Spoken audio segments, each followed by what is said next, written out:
మీరు autonomous colleges గురించి వినే ఉంటారు. ఆటోనమస్ కాలేజెస్ యూజీసీ అప్రూవల్తో రన్ అవుతూ ఉంటాయి. ఈ కాలేజెస్కి ఆటోనమస్ ఇండిపెండెన్స్ ఉంటుంది.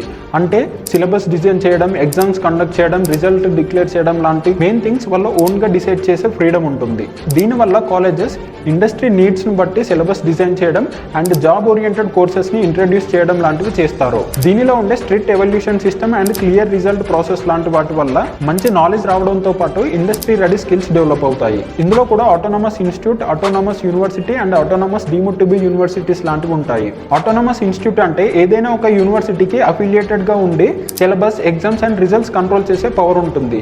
బట్ వాళ్ళ కాలేజ్లో చదువుకునే స్టూడెంట్స్ ఎవరైతే ఉంటారో వాళ్ళ డిగ్రీ మాత్రం వాళ్ళకి పేరెంట్ యూనివర్సిటీ నుండే వస్తుంది. ఆటోనమస్ యూనివర్సిటీ అంటే ఎలాంటి యూనివర్సిటీకి అఫిలియేటెడ్ అవ్వకుండా ఫుల్ కంట్రోల్ వాళ్ళ చేతిలోనే ఉంటుంది. అలాగే డిగ్రీ కూడా సేమ్ యూనివర్సిటీస్ నుండి ప్రొవైడ్ చేస్తారు. Example Andhra university and Osmania university లాంటివి. డీమ్డ్ టు బి యూనివర్సిటీస్ అంటే సేమ్ యూనివర్సిటీస్ లాగే వర్క్ చేసే private universities. Example Aurora higher education and research academy, IIIT Hyderabad, GITAM, KL and VFSTR లాంటి యూనివర్సిటీస్. సో మీకు ప్రజెంట్ ఉన్న ఎడ్యుకేషన్ సిస్టమ్ లో updated curriculum and industry relevant skills కావాలంటే ఆటోనమస్ కాలేజెస్ మంచి ఆప్షన్. సో ఇలాంటి ఎడ్యుకేషన్ కంటెంట్ కోసం ప్లీజ్ సబ్స్క్రైబ్.